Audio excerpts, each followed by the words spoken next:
President Biden promised to do everything in his power to protect abortion access after the Supreme Court overturned Roe v. Wade. In the days since that historic ruling, pressure from Democrats in Congress and from outside advocates has been mounting on the president to take executive action as some states move to restrict and ban the procedure.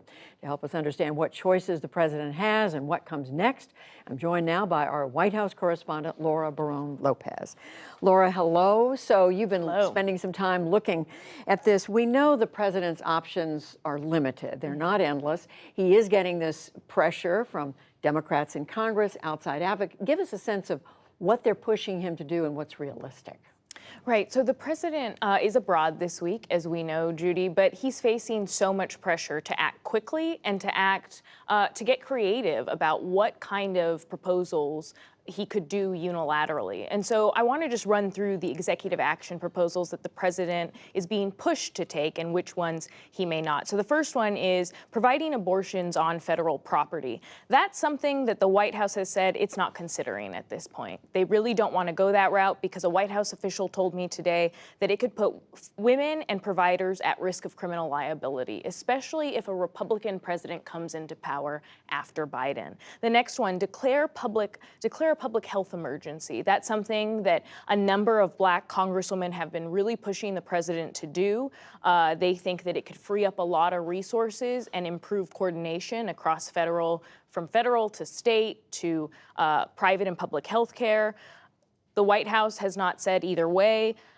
Next, expand access on military bases. That's something that General Austin has actually said that they cannot do. There are a lot of limitations with the law right now, and so that's not something that the White House is going to be considering. Increase access to medication abortion. This is a big one, something that could probably impact the most people across the country, and that would require the FDA to pretty much declare that they are going to preempt state laws, that they have the power to do that under the Constitution to provide these abortion pills. It also would require them to drop one of their final restrictions, which makes pharmacies obtain a license to distribute the drug. And then finally, Medicaid funding for interstate travel. What's key here is that it's funding for traveling, not for the procedure itself. And so that would require HHS to direct that ability for people to have that funding if they travel across state lines. So these are all the things that these different promoters of doing something are talking to the White House about. But you're finding in your reporting, you were telling us that there's now a growing divide among these groups and advocates about what to push. So there are a number of progressive lawmakers, Senator Elizabeth Warren of Massachusetts, Ayanna Pressley of Massachusetts as well, but they are really pushing the president to get as creative as possible and push the envelope. Now, I spoke to Mimi Tiramanju today. She's the president of NARAL Pro-Choice America, and she had this to say about the frustrations that we're hearing from a number of Democrats. I understand the frustration.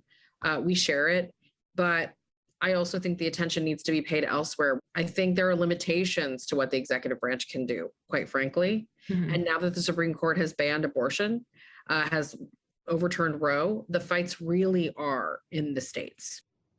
So Chair Maraju said that she's not necessarily endorsing a cautious approach, but that so far she thinks that the White House is doing what it needs to do in order to get ready for potential executive actions. But I was talking to a number of law professors today who actually advise the White House. And one of them, Lawrence Gostin of Georgetown, said that, yes, the president's heart is in the right place, but that he was surprised that the White House didn't have executive actions or a game plan right off the bat when the decision came down, because everyone had been expecting the Supreme Court to rule this way. That's interesting.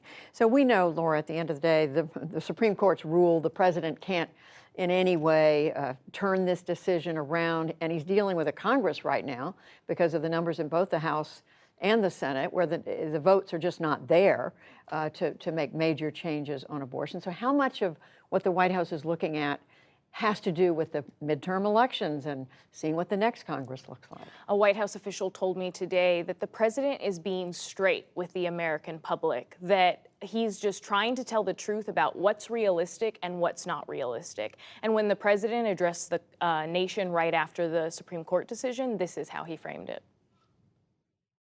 We need to restore the protections of Roe as law of the land. We need to elect officials who will do that. This fall, Roe is on the ballot. Personal freedoms are on the ballot. You heard the president right there say that it's all about the midterm elections. And so the White House is really stressing that point. Every official that you talk to says that ultimately, if voters do not elect more Democrats to the Senate, then reversing what the Supreme Court did is not possible. And we're hearing the vice president put that message out as well right now. Laura Barone Lopez, thank you very much. Thank you.